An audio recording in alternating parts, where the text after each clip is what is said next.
Assalamualaikum warahmatullahi wabarakatuh.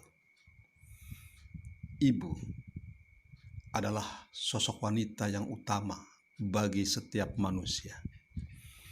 Jangan pernah berpikir bahwa setiap ibu berbeda. Mungkin yang berpikiran seperti itu hanya melihat dari kacamata bagian luar, yaitu fisiknya, pendidikannya, lingkungannya, karakternya, kecerdasannya, dan lain-lain. Mungkin itu benar. Tapi kalau dilihat dari hakikat fitrah dan kodratnya, setiap ibu memiliki kesamaan. Pengorbanan yang diberikan seorang ibu kepada anaknya sungguh luar biasa. Betapa tidak? Mulai dari bermukimnya benih manusia di dalam rahim, perlahan namun pasti, seiring dengan bergulirnya waktu, benih itu tumbuh dan berkembang menjadi darah, daging, dan tulang.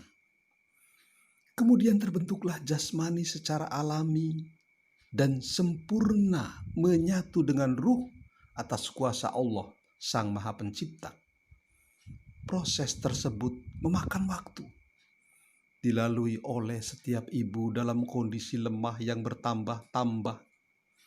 Aktivitas ibu yang dahulu lincah saat-saat itu melemah. Tidur malam hari yang dahulu pulas melepas lelah, saat-saat itu sering gundah dan gelisah. Kenapa?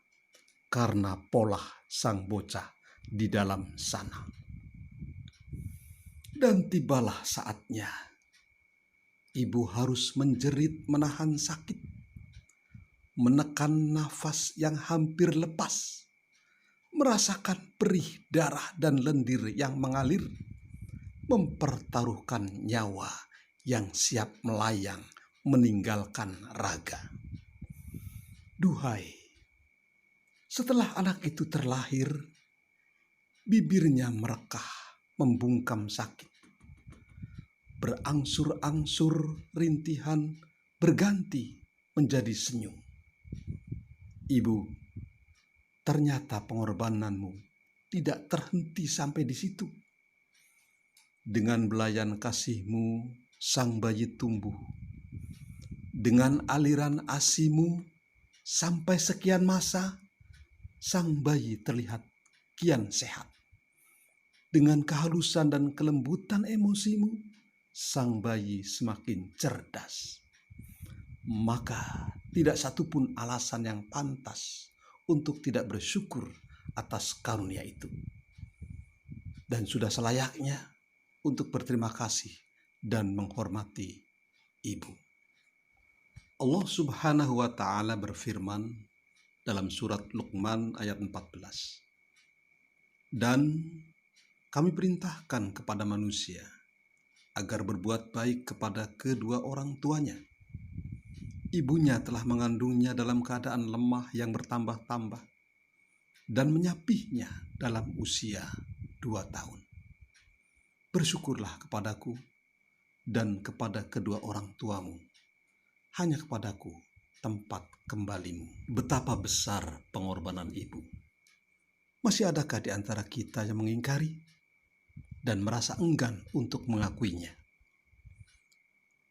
Rasulullah Shallallahu Alaihi Wasallam ditanya oleh sahabat, "Wahai Rasulullah, untuk siapakah saya harus berbakti pertama kali?" Nabi Shallallahu Alaihi Wasallam menjawab, "Ibumu." Orang itu lalu bertanya lagi, "Lalu kepada siapa lagi, wahai Rasulullah?" Nabi menjawab, "Ibumu." Orang itu bertanya ketiga kalinya, "Lalu kepada siapa lagi, wahai Rasulullah?" Nabi menjawab, "Ibumu." Dan orang itu kembali bertanya, "Lalu kepada siapa lagi?" Nabi Shallallahu Alaihi Wasallam menjawab, "Kemudian kepada ayahmu." Hadis riwayat Bukhari. Hadis ini menunjukkan bukti bahwa bobot pengorbanan ibu jauh di atas seorang ayah. Namun, betapapun begitu, selain memuliakan ibu, seorang anak harus tetap berbakti kepada ayahnya. Allah Subhanahu wa Ta'ala berfirman dalam Quran surat Al-Isra ayat 23 yang artinya, dan Tuhanmu telah memerintahkan agar kamu jangan menyembah selain Dia, dan hendaklah berbuat baik kepada ibu bapa. Jika salah seorang di antara keduanya atau kedua-duanya sampai berusia lanjut dalam pemeliharaanmu, maka janganlah sekali-kali engkau mengatakan kepada keduanya perkataan "ah", dan jangan engkau membentak keduanya, dan ucapkanlah kepada keduanya perkataan yang baik. Akhirnya, mari kita mendoakan kedua orang tua. Rabbik firli wali walidayya warhamhuma kama rabbayani shaghira. Amin ya arhamar rahimin.